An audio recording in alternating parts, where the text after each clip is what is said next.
안녕하십니까. 유관재 목사입니다.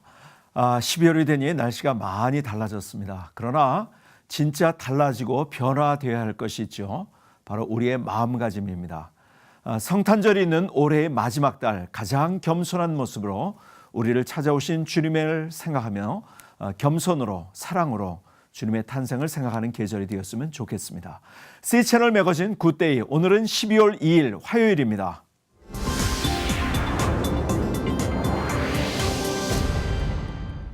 최근 IS를 통해 일어나는 일들 가운데 인신매매와 관련된 뉴스들이 끊임없이 전해지고 있는데요.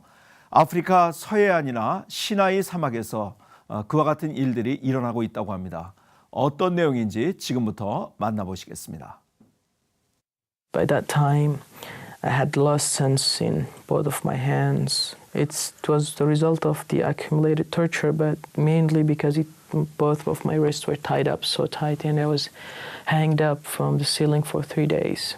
He's just one victim of a widespread modern-day slavery, kidnapping, and torture trade in the Sinai Desert.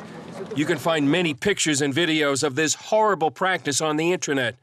We call this Christian man from the African country of Eritrea Philip, but that's not his real name.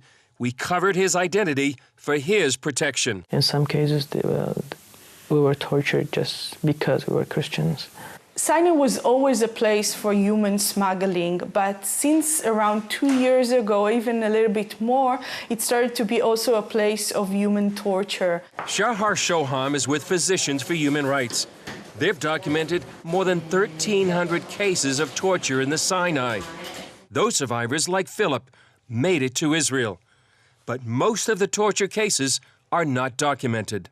They torture them in horrible methods, like hanging upside down from the ceiling, like using electric shocks, like burning them on their bodies. The story begins in Eritrea, where many like Philip fled from its brutal dictatorship. He traveled to a UN refugee camp in Sudan. There he was kidnapped by a Bedouin tribe.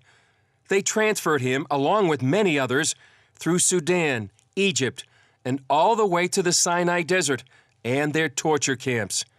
What happens next in these camps is diabolical. What they do is make you call your family and ask them for the money. Usually they would do the asking. What they would do is they would say, you either send this money, or it could be your brother would die, or your father would die, or your son would die. It depends on whoever's picking up the phone.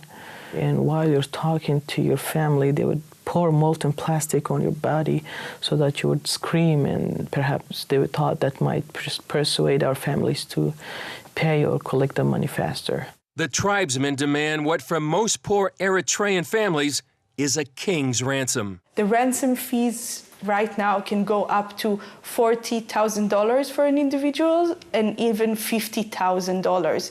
And until the ransom fees will not be paid, the people will not be released. The financial burden on the families is devastating. Sister Aziza is a Catholic nun from Eritrea and based in Jerusalem. She interviews many of the Sinai survivors. People are destroyed psychologically, physically, because of also that, because they know what happened to their family and how they are living. But many do not make it out alive. Many with Philip died. Yet the torture and the dying go on. We talked with a 35-year-old Eritrean woman named Sagan while she was still in captivity. She was 5 months pregnant.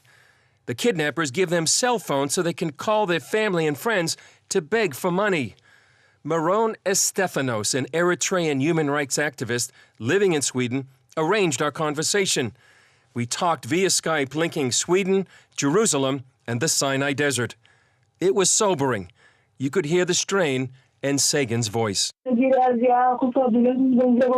asking for money every minute. They hit us. They would make them lie down in the floor, and then they would hit their feet and melt with melted plastic bags, and also so that way they cannot stand, because they would torture their feet. And at the same time, she said every day they hang them like the way they used to hang Jesus Christ. A majority of the Eritreans, like Sagan and Philip, are Christians.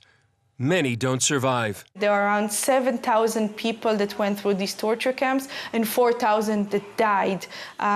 Those are huge numbers, and I don't think the world needs to keep quiet about that.